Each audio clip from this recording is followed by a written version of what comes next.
कन्याकुमारी भारतवर्ष एक रही एक असम ठारू गुजरात भारतवर्ष एक रही एक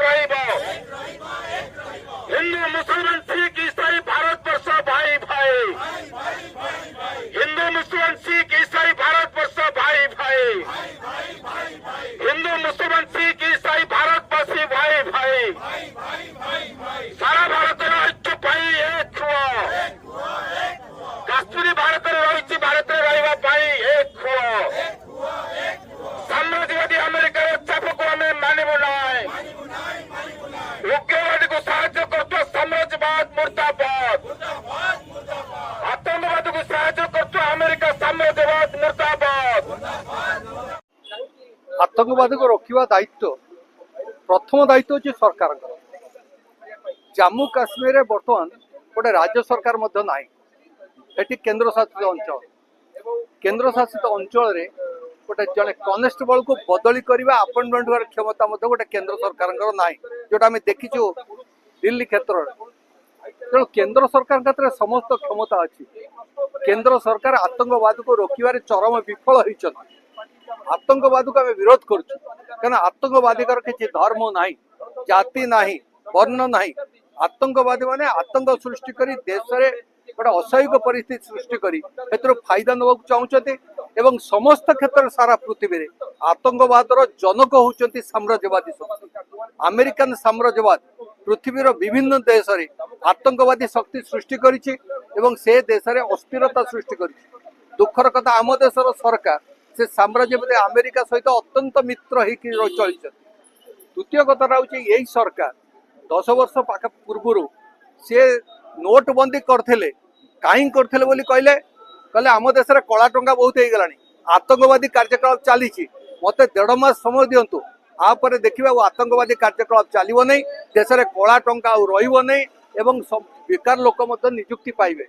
आज सेगुड़िक संपूर्ण फेलुअर आमे से आतंकवादी कार्यकलाप को निंद करुचु। सरकार जो भाव में देशर निरापत्ता क्षेत्र में अवहेला देखते से क्षेत्र में सरकार कार्य को निंदा करुचु। आम देश में सरकार जो भाव में पुलिस एवं मिलिटारी को व्यवहार करिया कथा आतंकवाद को सामना करिया कथा एटा सरकार करियार विफल होती।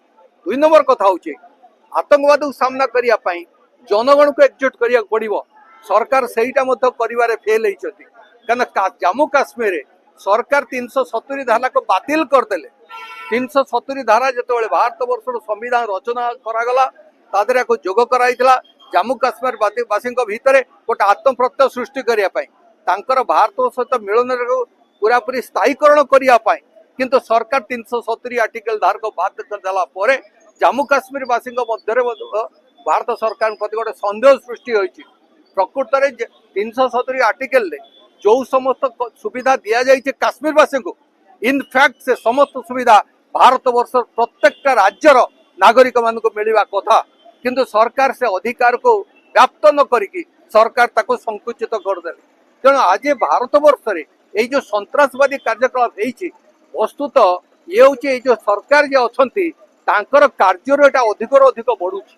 तेणु सरकार निजर कार्य पद्धति बदल दरकार जनगण को विश्वास को नवा दरकार एवं सन्त्रासवादी कार्यकलाप केमिति संपूर्ण भाव बंद हो से दिगरे दृढ़ कार्यानुष्ठान ग्रहण करिया दरकार। अमित शाह जे कहते गृहमंत्री से निर्दिष्ट भाव में दायी कहीं से गृह विभाग में थी से प्रकृत में लोकंर धन जीवन को रक्षा कर पारु नाहंती। तेणु आमे तांकर अमित शाह यही अवस्था भितर एत घटना है शासन में रहिवार अधिकार नहीं। He must resign from the post of home minister. यही कथा आम डिमांड करुचु एवं आम आशा करुचु भारत वर्ष जनगण जो मैंने शांति कामी से माने सन्त्रासवाद चाहती नहीं सन्त्रासवादी शक्ति विरुद्ध में बारंबार स्वर उत्तोलन कर आज भारत वर्ष में शांति प्रतिष्ठा जनगण एकता आसवा दरकार एवं एकता आम प्रकृत में जाति धर्म वर्ण निर्विशेष हासिल कर। यहाँ हूँ आमर दाबी।